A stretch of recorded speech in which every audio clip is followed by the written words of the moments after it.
Good morning everyone. आज का topic है हमारा मैकल्स डाइवर्टिकुलम।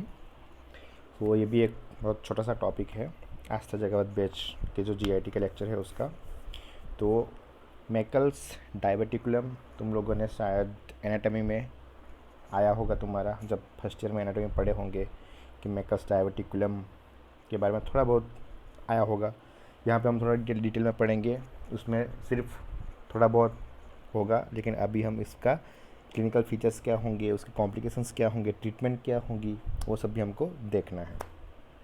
तो मैकल्स डाइवर्टिकुलम, डाइवर्टिकुलम मीन्स हमारा जो नॉर्मल कोई भी इंटेस्टाइन है या कोई भी ट्यूबुलर स्ट्रक्चर है, तो उसकी अंदर जब डाइवर्टिकुलम बनता है तो किसको बोलते हैं डाइवर्टिकुलम। मान लो कि ये एक नॉर्मल हमारी ट्यूब जा रही है, इसमें एकदम पूरा नॉर्मल है, ये ट्यूबुलर स्ट्रक्चर है, बराबर। अब डाइवर्टिकुलम जब बनता है तो उसमें क्या होता है कि ये भी एक, मान लो कि ये ट्यूब है, उसमें क्या होता है कि उसकी वॉल में कहीं पे ऐसे चेंजेस हो जाते हैं और फिर ऐसा कंटिन्यूशन होता है, तो इसको बोलते हैं डाइवर्टिकुलम। ठीक है, ये पूरा जो पोर्शन है उसको बोलते हैं डाइवर्टिकुलम। तो हमारी कोई भी ट्यूबुलर स्ट्रक्चर है हमारी बॉडी में, उसमें कहीं पे भी डाइवर्टिकुलम बन सकते हैं। अब डाइवर्टिकुलम है वो दो तरह के होते हैं, एक तो पूरा का पूरा ट्रू होता है या फिर फॉल्स होता है। जो ट्रू होता है उसमें क्या होता है कि जैसे ये एक ट्यूब है, ये उसके लेयर्स है, ठीक है। तो मान लो कि ये हमारी एक ट्यूब है, उसमें ये दो लेयर्स है, ठीक है। तो अगर ट्रू डाइवर्टिकुलम है तो क्या होगा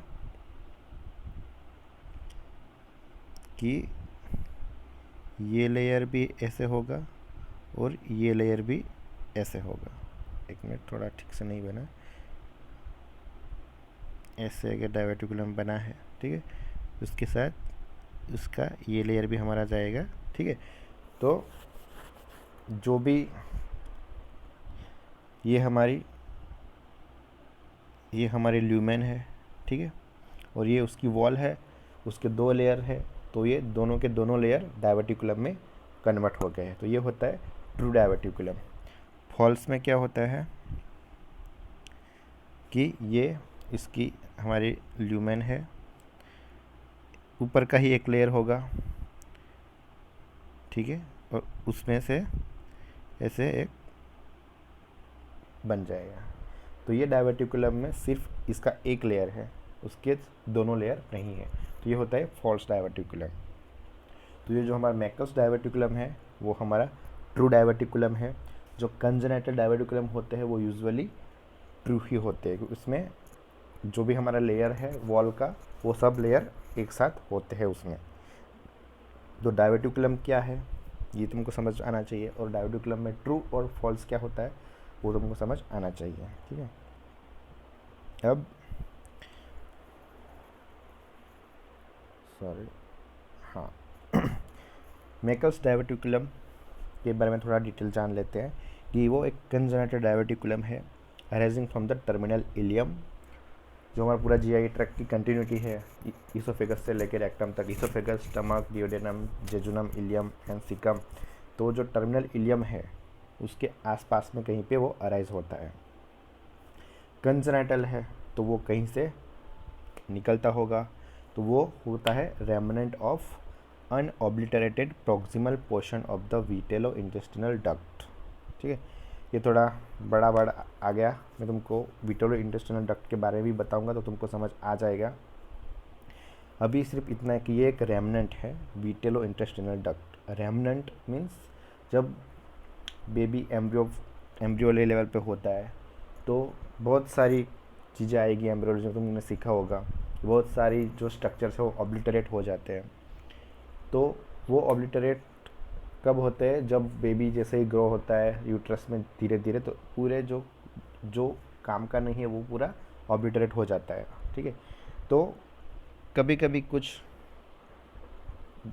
डिस्टर्बेंस आ जाते हैं, तो ये जो ऑब्लिटरेशन होता है वो नहीं होता है। तो वो जो पार्ट जो ऑब्लिटरेट होना चाहिए, मतलब डिसअपेयर हो जाना चाहिए, वो नहीं होता है और वो ऐसे ही पड़ा रहता है, तो उसको बोलते हैं रेमनेंट। तो Meckel's diverticulum is the remnant of vitello intestinal duct.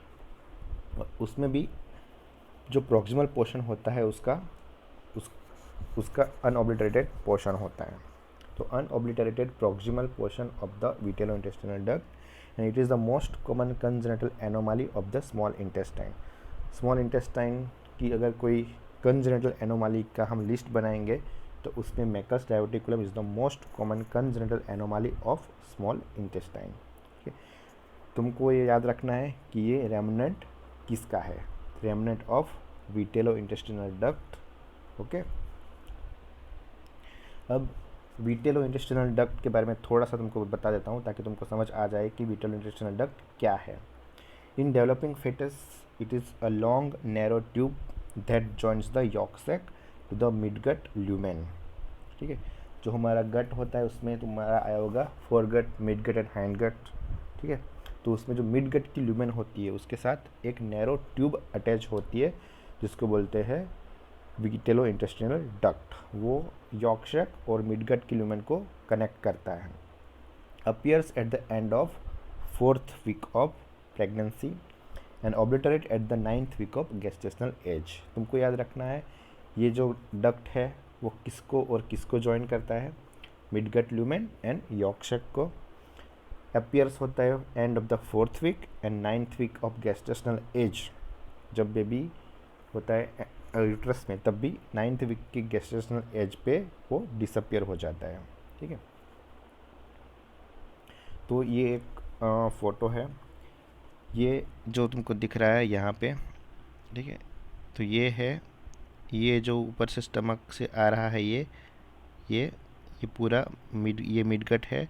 तो उसके साथ ये जो दिख रहा है वो है vitelline duct, that is vitello intestinal duct that joins the yolk sac to the midgut of the lumen of the midgut. तो ये जो विटेलो इंटेस्टिनल डक्ट है वो जब बेबी 4th वीक की गेस्टेशनल एज होती है, गेस्टेशनल एज मीन्स जो यूट्रस में बेबी होता है उस टाइम की एज, तो 4th वीक के एंड पे वो अपीयर हो जाता है and 9th week of gestational age पे वो डिसअपियर हो जाता है। ठीक है, तो ये जो डिसअपियर है वो नहीं होता है, कभी कभी कुछ डिस्टर्बेंस आने की वजह से तो ये उसका रेमनेंट ऐसे ही रह जाता है। ठीक है, तब वो बनता है मैकल्स डाइवर्टिकुलम। ओके, अब इसके लिए एक रूल है, रूल ऑफ 2, शायद तुमको एनाटॉमी में बताया होगा, फिर से आज देख लो। 2% common in the population, 2 feet away from the ileocecal valve, 2 each in length and 2% of the Meckel's diverticulum are symptomatic। जो पहले 3 2 है वो है इलियोसिकल वाल्व के खुद के कि 2% कॉमन है, 2 feet away from the ileocecal valve, 2 each in length and 2% of the Meckel's diverticulum are symptomatic। मतलब तुम देख सकते हो कि जो अगर 100 केस होंगे तो उसमें से सिर्फ 2 लोगों को मैकल्स डाइवर्टिकुलम सिम्टम करेगा, बाकी तो वो ऐसे ही साइलेंटली पड़ा रहेगा, कुछ प्रॉब्लम नहीं करेगा। 50% of the symptomatic are below 2 years of age. मतलब जो भी केस आएंगे उसमें से 50% जो केस आएंगे सिम्टोमेटिक केस वो always below the 2 years of age के होंगे। ठीक है, तो ये जो सिम्टोमेटिक है और एसिम्टोमेटिक है वो कैसे बनता है, तो मान लो कि ये एक हमारी इलियम जा रहा है। ठीक है, यहाँ पे एक डाइवर्टिकुलम बना है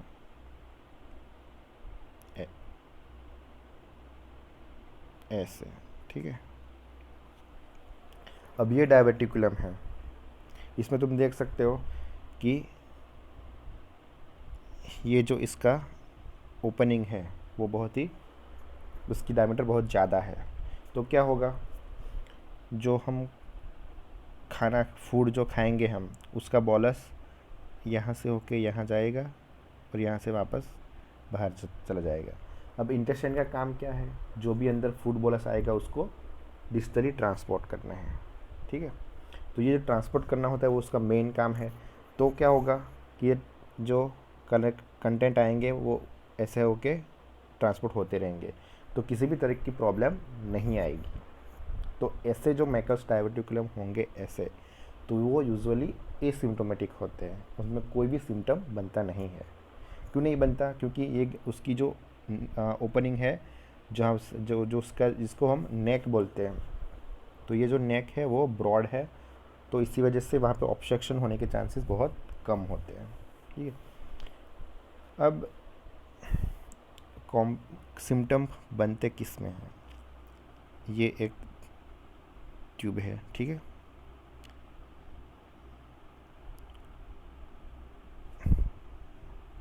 और ऐसे अगर बना है डायवर्टिकुलम, तो तुम देख सकते हो कि यहाँ पे जो इसका जो ओपनिंग है वो बहुत ही छोटा है। तो क्या होगा, जो भी हम खाना खाएंगे वो सब फूड बोलस अंदर जाएंगे, ठीक है, अंदर से स्टार्टिंग में निकल जाएंगे, लेकिन क्या एक टाइम आएगा जब यहाँ पे ये जो नेक है वो बंद हो, ये ब्लॉक हो जाएगी फूड बोलस से, और उसके बाद वो यहाँ पे डिस्टेंशन करेगा, पेन करेगा, ठीक है। तो ऐसे जो डायवर्टिकुलम होते हैं वो सिम्टोमेटिक होते हैं, ठीक है। तो जो भी केस है उसमें से 2% सिम्टोमेटिक होते हैं। जो सिम्टोमेटिक केस है उसमें से 50% जो होते हैं वो below the 2 years of age होते हैं, ठीक है। तो ये रूल ऑफ 2 है। 2 feet away from the ileocaecal valve, यहाँ पे इलियोसिकल वाल्व होता है, उससे 2 फीट अवे उसकी लेंथ है वो 2 इंच होती है।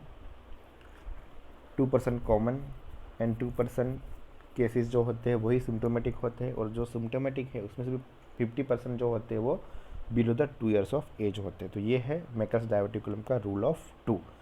रूल ऑफ 2 तुमको याद रखना ही है कि जिसमें जो 5 क्राइटेरिया है रूल ऑफ 2 के, 2% common, 2 feet away from the ileocaecal valve, जो ये 2 फीट एंड 2 इंच है वो दोनों को मिक्स मत कर देना, 2 inch in length, and 2% Meckel's diverticulum are symptomatic and 50% of symptomatic are below the 2 years of age, ठीक है। अब ये उसकी एनाटॉमी है। अब इसकी पैथोलॉजी देख लेते हैं। It arise from the anti mesenteric border of the ilium. Anti mesenteric border क्या होती है, लास्ट टाइम मैंने बताया था, आज फिर से बता देता हूँ। ये हमारा इलियम होगा, और इसके साथ ऐसे मेसेंट्री होती है, इसके अंदर बहुत सारी ऐसे ब्लड वेसल्स होती है, ठीक है। तो ये वाली जो बॉर्डर है ये होती है एंटी मेसेंटेरिक बॉर्डर। तो ये एंटी मेसेंटेरिक बॉर्डर पे ही होता है, अराइज होता है। Contents all 3 layers of the intestine. तो मैंने स्टार्टिंग में बताया था ट्रू एंड फॉल्स डायवर्टिकुलम। तो ये जो इंटेस्टाइन की जो होती है हमारी स्मॉल इंटेस्टाइन, उसके 3 लेयर्स होते हैं, जैसे mucosa, serosa and mucosa muscularis and serosa. तो तीनों के तीनों लेयर हमको वहाँ पे दिखेंगे। मोस्टली जो कंजेनिटल होती है डायवर्टिकुलम वो सब ट्रू ही होते हैं, विथ इंडिपेंडेंट ब्लड सप्लाई, उनका अपना खुद से अलग से ब्लड सप्लाई होगा। 20% केसेस म्यूकोजा में contain epithelium like gastric mucosa, colon and pancreas. जो 20% केसेस होते हैं मैकल्स डायवर्टिकुलम, उसमें क्या होगा कि जो डायवर्टिकुलम का म्यूकोजा है, ठीक है, ऐसे डायवर्टिकुलम बना है, उसका जो ये म्यूकोजा का लेयर है उसमें क्या होगा कि कोलोन में और गैस्ट्रिक कोलोन में एंड स्टमक में जो हमारा म्यूकोजा होता है उसके जैसा म्यूकोजा भी यहाँ पे हो सकता है, ठीक है। तो अब गैस्ट्रिक जो स्टमक पे म्यूकोजा होता है वो क्या सिक्रेट करता है, हाइड्रोक्लोरिक एसिड। तो वो काम वो यहाँ पे भी करेगा, क्योंकि यहाँ पे गैस स्टमक के जो म्यूकोजा है उसके सेल्स भी यहाँ पे एबनॉर्मलिटी दिख सकते हैं, नॉर्मली होते नहीं लेकिन ये एबनॉर्मलिटी होती है तो दिख सकते हैं। तो HCl यहाँ पे सीक्रेट होगा, फिर पेंक्रियाज होगा या कोलन भी हो सकते हैं, तो वहाँ से उसको बोलते हैं हिट्रोटॉपिक म्यूकोजा, वहाँ से थोड़ा बहुत ब्लीडिंग होता रहता है फिर HCl की वजह से। क्योंकि HCl जो होता है वो स्टमक में होता है तो अच्छा है। जैसे ही बाहर इंटेस्टाइन में पहुंचता है तो वो वहाँ पे इंजरी करता है, और इंजरी करने यहाँ पे HCl आया कहाँ से? हिट्रोट्रोपिक म्यूकोजा की वजह से, जो एबनॉर्मली यहाँ पे नहीं होते हैं, लेकिन फिर भी यहाँ पे हो गए हैं, तो वो HCl सीक्रेट करेंगे और वहाँ पे ब्लीडिंग करेंगे। ठीक है,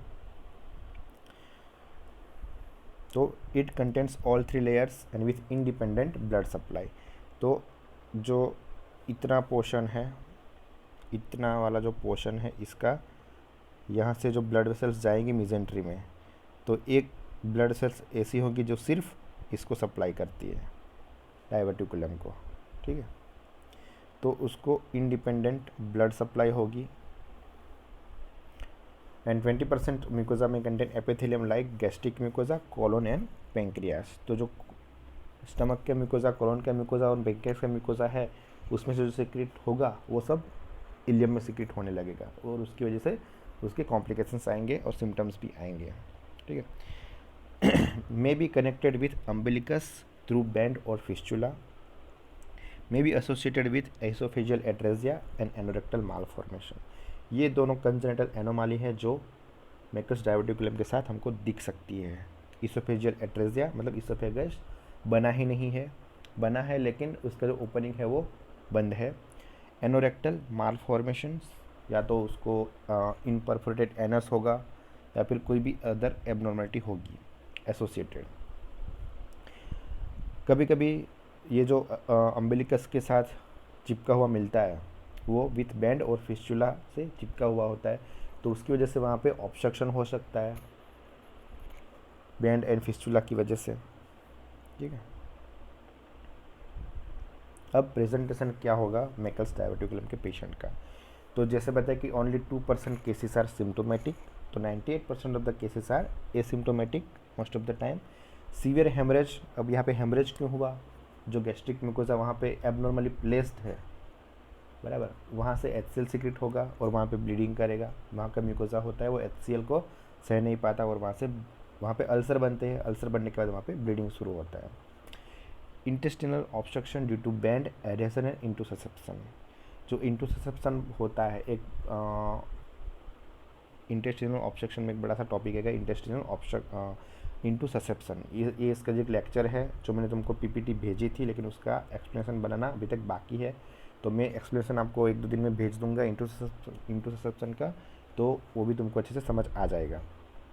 तो जो बैंड्स बनेंगे, एडहेजन्स बनेंगे, इंटूससेप्शन बनेगा, तो उसके फीचर्स के साथ भी वो पेशेंट प्रेजेंट हो सकता है।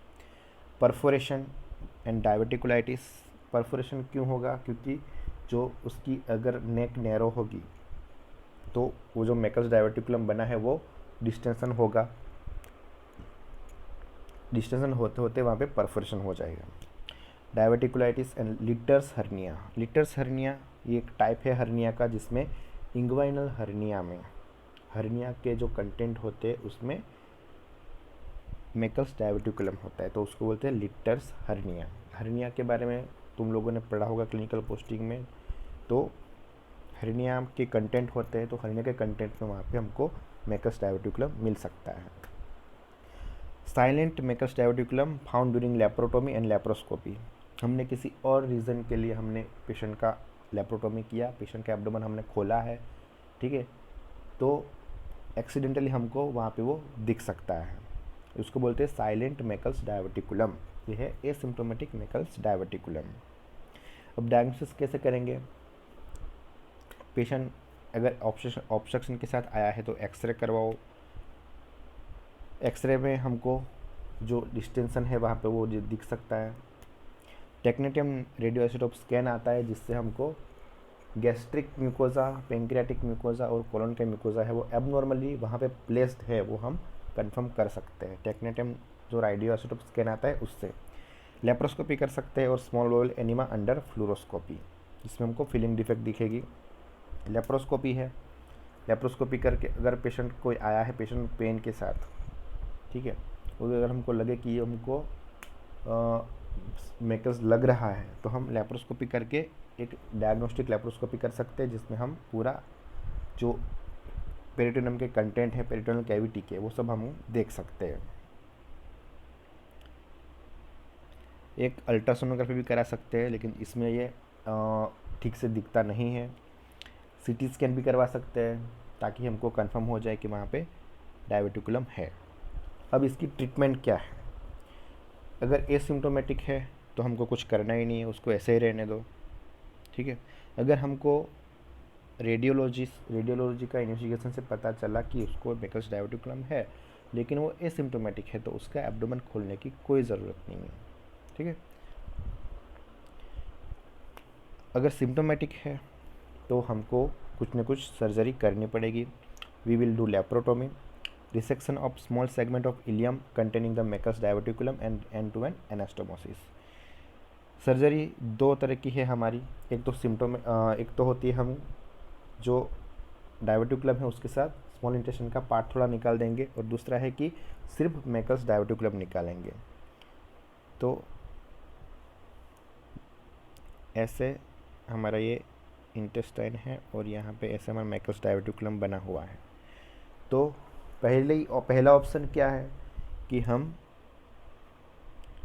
इस यहाँ से और यहाँ से इतना जो पोर्शन है वो हम निकाल देंगे, रिसेक्शन कर लेंगे, ठीक है।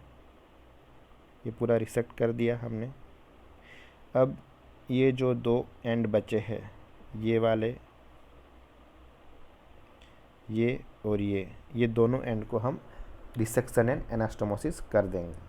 तो रिसेक्शन किया हमने डायवर्टिकुलम के साथ, इलियम का भी थोड़ा पार्ट निकाल लेंगे और बाद में उसको एनास्टोमोसिस कर देंगे, जो एब्जॉर्बल सूचर आते हैं बाइकिल से, उससे। दूसरा है मैकल्स डायवर्टिकुलेक्टमी। उसमें हम क्या करेंगे? मैकल्स डायवर्टिकुलेक्टमी में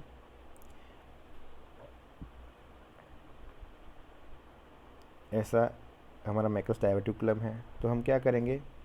इंसिजन मारेंगे ऐसे, ठीक है, और इतना जो मैकल्स डायवर्टिकुलम है उसको हम एक्सरसाइज कर देंगे, ठीक है। ये हमने पूरा एक्सरसाइज कर दिया। फिर यहाँ पे जो ये ओपनिंग बना है, ये ओपनिंग को हम क्लोज़ कर देंगे, जिसको जो वहाँ पे जहाँ पे डायवर्टिकुलम का बेस था, ठीक है, तो उसको हम बाद में क्लोज़ कर देंगे। तो ये होता है मैकल्स डायवर्टिकुलेक्टमी। लेकिन इसमें क्या एक दिक्कत आती है कि ये जो हमने यहाँ से यहाँ तक कट किया है, उसकी वजह से जो ल्यूमेन है उसका डायमीटर कम हो जाता है, तो उसमें स्टीनोसिस होने के चांसेस बढ़ जाते हैं, ठीक है। तो पहला ऑप्शन था हमारा resection of small segment of ileum containing Meckel's diverticulum and end to end anastomosis. दूसरा ऑप्शन है Meckel's diverticulectomy and closure of the enterotomy, but chances of retaining heterotopic tissue and stenosis is high. तो जो कभी कभी थोड़ा बहुत अगर part रह गया डायवर्टिकुलम का, तो वहाँ पे जो टिश्यू है हेट्रोटोपिक, कोलोन, स्टमक और पेंक्रियास की, तो वो यहाँ पे रह सकती है, तो वापस में वो वहाँ पे कॉम्प्लिकेशंस कर सकती है। तो बेटर यही रहता है कि रिसेक्शन एंड एनास्टोमोसिस कर दो, ठीक है। ये एक ऑन टेबल फोटो है मैकल्स डायवर्टिकुलम की। जब भी हम पेशेंट को अपेंडिक्स के लिए ऑपरेट करते हैं तो हर बार हम देख ही लेते हैं कि अगर कहीं पे मैकल्स है कि नहीं। वो 2 फीट अवे होता है इलियोसिकल वाल्व से, ठीक है। ये एक और ऑन टेबल पिक्चर है जिसमें हमको ये डायवर्टिकुलम दिख रहा है, ठीक है। इंडिकेशन ऑफ सर्जरी क्या है कि मान लो तुम लेप्रोटोमी कर रहे हो और तुमको वहाँ पे दिख गया, तो अगर उसका जो ओपनिंग जो कनेक्टेड है ल्यूमेन के साथ वो अगर बड़ा है, तो हम उसको ऐसे ही रखना चाहे तो रख सकते हैं। लेकिन अगर नैरो बेस है और लेंथ बहुत ज़्यादा है, when there is band and adhesion and obstruction and interception, मतलब कॉम्प्लिकेटेड हुआ है, तो हम उसकी सर्जरी करनी चाहिए। If found in children below 2 years of age, अगर 2 ईयर के एज के कम एज में अगर दिख गया हमको, तो we have to do surgery. Band and adhesions जो होते हैं वो आगे जाके वहाँ पे ऑब्स्ट्रक्शन करेंगे और इंटरसेप्शन भी करेंगे, तो उसकी वजह से हमको वो ऑपरेशन कर सर्जरी करके निकालना अच्छा रहता है, ठीक है। तो ये एक फ़ोटो है जिसमें तुमको अच्छे से पता चल जाएगा कि ये जो है वो मिजेंट्री है, ठीक है। इसमें तुम देख सकते हो कि ये आर्टरी जो ये जा रही है, ये इंडिपेंडेंट आर्टरी है, मैकल्स डाइवर्टिकुलम को ही सप्लाई कर रही है, बाकी कहीं पे सप्लाई नहीं कर रही है, ठीक है। तो ये जो पहली वाली ये डॉट डॉट दिख रही है, ये वाली, ये हमारा पहला ऑप्शन था सर्जरी का, कि हमने इतना पार्ट निकाल दिया और बाकी का जो बचा है उसको हमने एनास्टोमोसिस कर दिया, ठीक है। ये बेटर ऑप्शन रहता है। ये जो दूसरा डॉट पार्ट दिख रहा है वो है डाइवर्टिकुलेक्टमी। इसमें हमको क्या होगा कि सिर्फ हम डाइवर्टिकुलम निकालेंगे और ये जो ओपनिंग बनेगा उसको क्लोज कर देंगे, ठीक है। तो ये इसकी सर्जरी है, बराबर। ये एक डाइवर्टिकुलेक्टमी की एक फ़ोटो है जिसमें तुमको पता चल जाएगा कि ये डाइवर्टिकुलेक्टमी करते कैसे हैं। ये दूसरा ऑप्शन था हमारा। पहला ऑप्शन तो यही रहेगा कि इतना और इतना पोर्शन निकाल लो और बाकी का पोर्शन को जॉइन कर दो, ठीक है। ये एक स्पेसिमेन है, यहाँ पे ये मैकल्स डाइवर्टिकुलम है, ठीक है। तो ये मैकल्स डाइवर्टिकुलम का बारे में जो भी उसकी एनाटॉमी है, पैथोलॉजी और एक सर्जरी है। तो ये बहुत ही छोटा सा टॉपिक है और तुमको 5 या 6 मार्क्स की शॉर्ट नोट में पूछ सकते हैं। तो अगर कोई कन्फ्यूज़न हो तो कमेंट में लिख देना, एक बार पढ़ के एक बार बुक में से भी पढ़ लेना, तो तुमको थोड़ा बहुत अच्छे से समझ आ जाएगा, ठीक है। Okay, thank you.